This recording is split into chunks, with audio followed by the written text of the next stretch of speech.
It's Joanne, Craigie and Paul Marsh on Art Sound FM.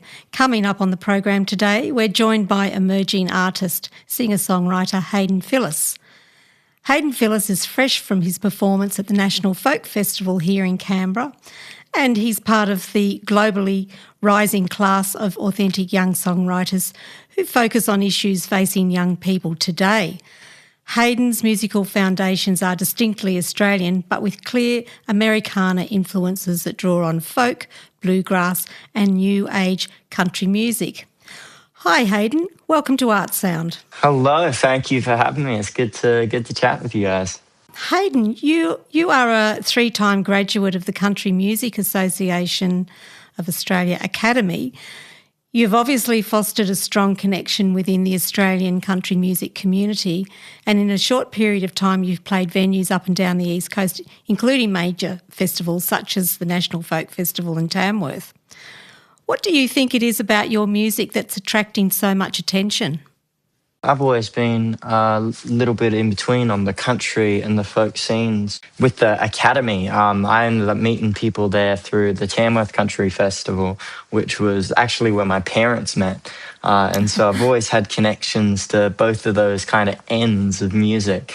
And I think maybe the interest comes from taking the nice storytelling elements from both of those genres and really focusing in on, I guess, my very personal experiences with life and I guess some of the harsher kind of things that I've seen or that my friends have lived with, and just, I guess, having as impactful stories as possible. It's always hard to describe what's gotten people interested in my music, I guess, but I'm glad that they are, and I'm really enjoying sharing my stories.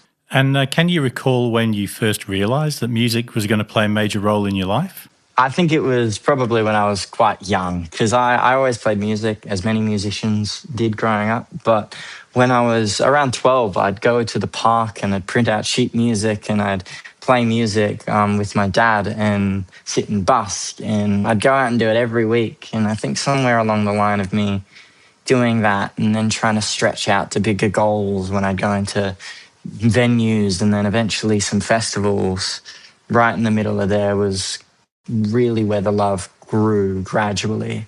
Well, that's a fantastic education in music, especially having your dad there to get you started. And I'm just wondering also, who were some of the artists that helped shape your musical direction early on? I had a lot of interest, funnily enough, in Casey Chambers and some of those sorts of, Shane Nicholson, lots of Appalachian mountain music kind of artists and singer-songwriters. I mean, when I was really young, we had all sorts of music going on. My dad would have a fair bit of Elvis and Michael Jackson and all those sorts of things around. But as I started to connect to more country, I was listening to kind of Tyler Childers and a lot of the Americana scene. Also, you've released it's your debut album, Too Young, and I believe it's received glowing industry reviews and even recognition in New South Wales Parliament. Is that right? What was that all about? Yeah, that was really random, actually. I don't know. I still haven't gotten the context of it all. But my local representative ended up pulling up my album and having a little talk about it in Parliament. That was a bit of a shocking message to get randomly in the middle of the day walking around. But I've been really fortunate to have had a lot of positive feedback on my album, and to see stuff like that is just really incredible. Well, it obviously says something. And also Apple Music, they rewarded Too Young, the title of your debut album, with 7 individual editorial playlist song placements. And I believe that Spotify listeners have now streamed your songs over 100,000 times. Is that right? Yeah, and I mean, it's just kept going, which is wild. I mean, I think we ticked over 150 or 200 recently. It's weird to think about, but clearly it's motivated me a little bit because I've gone in and recorded a second chunk of music. And I was wondering if you could tell us a little bit about how the first album came to be and how you think you've sort of evolved in coming up with your second album. My first one was basically the culmination of me going out and doing a lot of songwriting. I've always wanted to focus on my songwriting, and I've always admired people who do their own songwriting and write a lot. So I went out and I went around to things like the Dag Sheep Station and to a couple of different festivals, and I went and co-wrote with a bunch of people, as many as I could, to try and get out some of these stories that I got mostly from high school, of friends of mine and people I knew, and some of the things that they were going through. And this new album, I think, is just that next step beyond that. You've mentioned about a lot of the personal experiences in your life and people around you. Have any of those people reflected with you or to you on the songs that you've written? I have, yeah. A couple of my friends pretty quickly picked up that the songs were written about them and ended up, having a fun conversation with them about those. It's always interesting. It's nice because, sometimes people may not be the most happy with me writing a song about them, but most of the time they'll usually be really happy about it and kind of excited about the fact that somebody's written a song for them. So it's usually really, really the sweet thing. Though often I sometimes change up little details in songs and bits and pieces so it becomes a bit more ambiguous on who the person is about.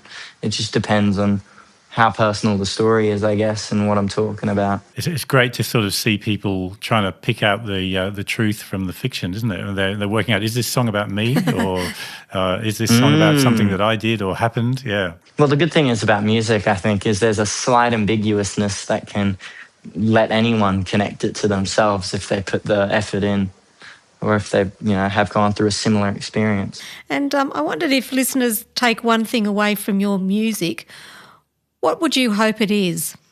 A lot of my music is me sitting and thinking about problems and thinking about things in the world that weigh on me. And so I feel like any other people who are feeling like they're going through a struggle, if they can feel like they relate, then that'd be great.